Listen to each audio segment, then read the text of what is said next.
Oke, baik. Selamat malam Pak Bambang. Kami dari kelompok koefisien transfer panas yang akan dipresentasikan oleh 3 orang yang beranggotakan saya sendiri Armando Dika Putra Silaban dengan NIM 123360013. Saya Revalisi Menjuntak dengan NIM 123360055. Dan saya Razik Rasin Ardino dengan NIM 123360095. Oke, setelah perkenalan diri kami akan melanjutkan tentang pembahasan konveksi panas. Jadi konveksi panas ini akan dijelaskan oleh saya sendiri. Konveksi panas dalam tabung mengacu pada proses perpindahan panas melalui konveksi dalam sebuah termodinamika dalam tabung, di mana fluida atau gas dan cairan dipaksa bergerak dengan bantuan alat seperti kipas atau pompa untuk meningkatkan perpindahan panas tersebut. Proses ini melibatkan perpindahan panas yang efisien karena pergerakan fluida yang dipaksa mempercepat pertukaran panas dibandingkan konveksi alami yang hanya mengandalkan perbedaan densitas akibat suhu yang diperoleh atau didapatkan oleh air tersebut. Kemudian akan dilanjutkan oleh saudari Reva untuk slide selanjutnya bisa dilanjutkan. Dan berikutnya ialah pembahasan. Dalam konteks termodinamika, ketika konveksi dipaksakan dalam tabung, panas dari fluida panas dihalurkan ke dinding tabung melalui perpindahan panas konveksi. Kemudian panas diteruskan ke fluida lain di sisi lain tabung melalui proses konduksi pada dinding tabung. Dan akhirnya fluida tersebut menerima panas kembali melalui konveksi. Adapun gejala termodinamika meliputi beberapa hal sebagai berikut. Yang pertama, ialah perpindahan panas dari fluida panas ke dinding tabung secara konveksi paksa. Yang kedua, konduksi panas melalui dinding tabung yang biasanya terbuat dari logam. Yang ketiga, konveksi panas dari dinding tabung ke fluida dingin di sisi lain. Yang keempat, perubahan suhu fluida yang mengalir dalam tabung yang dapat menyebabkan perubahan tekanan dan volume sesuai dengan prinsip termodinamika fluida. Sirkulasi fluida yang dipaksa ini meningkatkan koefisien perpindahan panas dan efisiensi transfer energi panas dalam sistem. Baik, setelah penjelasan dari saudari Reva akan dilanjutkan ke slide berikutnya. Untuk penjelasan slide ini akan dijelaskan oleh Razik.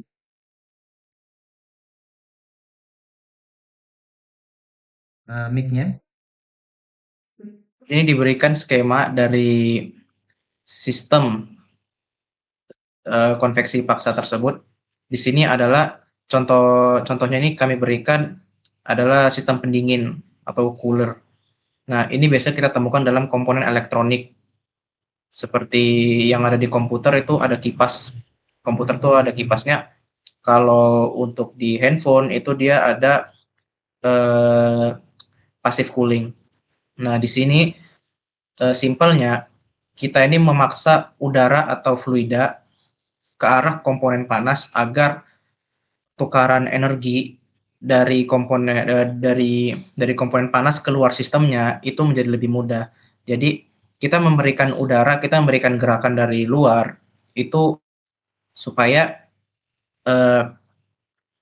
agar komponen yang panas ini mencapai equilibrium atau kesetimbangan termal yang lebih cepat gitu. Jadi kita seperti memberikan dorongan kepada suatu sistem agar agar garis energinya itu turun gitu.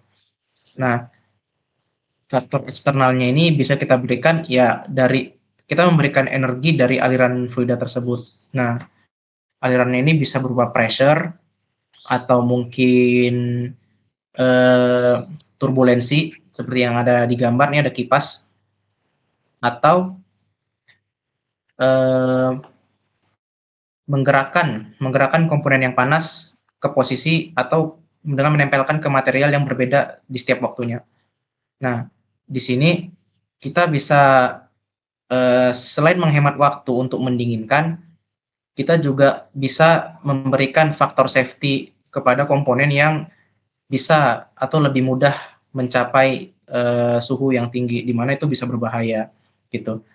Jadi kalau untuk komponen elektronika, overheat itu menjadi suatu masalah universal bagi yang sudah atau yang sudah ditemukan ataupun yang belum. Nah, begitu. Bisa dilanjut. Oke, setelah penjelasan dari Saudara Razik, akan kembali lagi penjelasan dijelaskan oleh saya sendiri mengenai alur proses yang terjadi pada konveksi panas di dalam tabung tersebut. Jadi dalam sistem konveksi panas di dalam tabung terjadi proses perpindahan yang secara berurutan melalui 3 tahap utama. Tahap pertama melalui fluida yang mengalir paksa bergerak mentransfer energi panasnya ke dinding bagian tabung, tapi bagian dalam melalui sistem mekanisme yang konveksi. Lalu yang kedua itu panas yang telah diserap oleh dinding tabung bagian dalam kemudian akan berpindah menuju sisi luar tabung melalui proses konduksi. Karena dinding tabung biasanya terbuat dari bahan logam yang memiliki konduktivitas termal yang tinggi.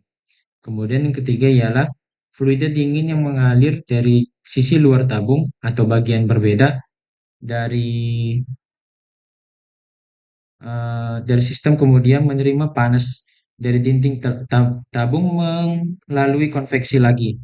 Rangkaian ini berbentuk jalur aliran energi panas yang efisien.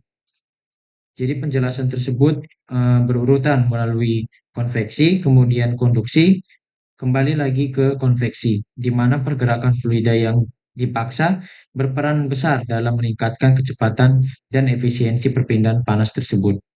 Mungkin gambar sebelah kanan menjelaskan atau memvisualisasikan dari ketiga tahap utama tersebut, konveksi, konduksi, lalu kembali lagi ke konveksi.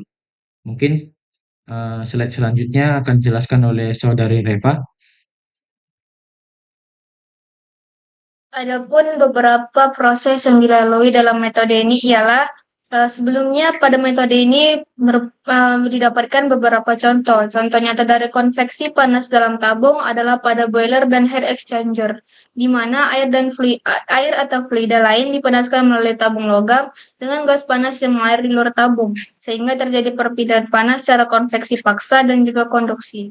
Singkatnya, konversi konveksi panas dalam tabung adalah perpindahan panas yang melibatkan gerakan fluida yang dipaksa.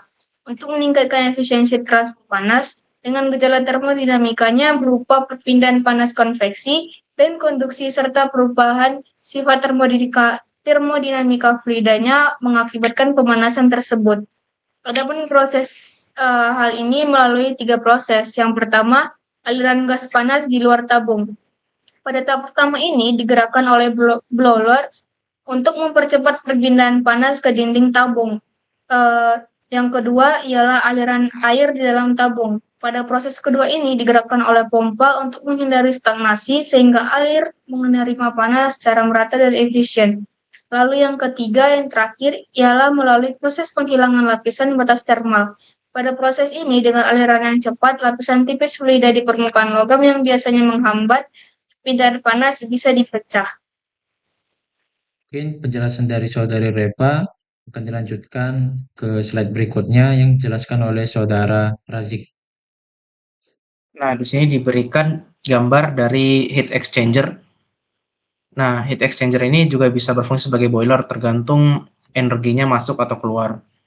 Nah, terkait efisiensi boiler meningkatkan laju perpindahan panas antara fluida, air, dan atau uap dengan permukaan pemanas dalam tabung boiler. Nah, tadi Armando sudah menjelaskan tentang kalau dalam heat exchanger atau boiler itu dia ada semacam coupling atau ada 2 metode. Jadi tidak murni konveksi, tapi ada konduksi.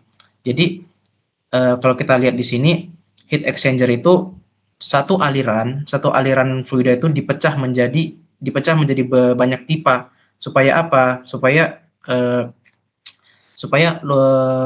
semacam bidang persentuhannya itu jadi besar.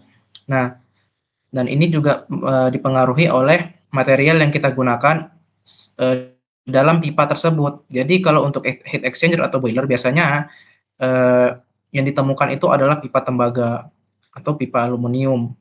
Nah, pipa tembaga itu bisa digunakan untuk pemanasan ataupun pendinginan, sedangkan pipa aluminium bisa digunakan untuk pendinginan biasanya. Nah, Di sini kita gunakan sirkulasi. Jadi energi luar yang kita masukkan ke dalam sistem itu merupakan pressure atau aliran. Jadi fluida itu dipaksa masuk ke pipa dan bertemu. Fluida tersebut bertemu dengan dinding dalam dari pipa. Nah, dan sedangkan dari dinding dalam ke dinding luar itu konduksi keluar sistem begitu. Jadi konveksi yang dipaksakan dalam tabung adalah perpindahan panas yang melibatkan gejala fluida yang dipaksa untuk meningkatkan efisiensi transfer panas. Jadi dengan memperluas permukaan yang disentuh oleh fluida tersebut, jadi disipasi energi atau panasnya bisa lebih cepat keluar gitu. Bisa dilanjut? Oke, baik. Penjelasan dari saudara Razik akan dilanjutkan ke slide berikutnya, yaitu dampak konveksi atau dampak dari konveksi paksa tersebut terhadap efisiensi boiler yang akan dijelaskan oleh saya sendiri, yaitu ialah salah satunya peningkatan jumlah uap yang dihasilkan.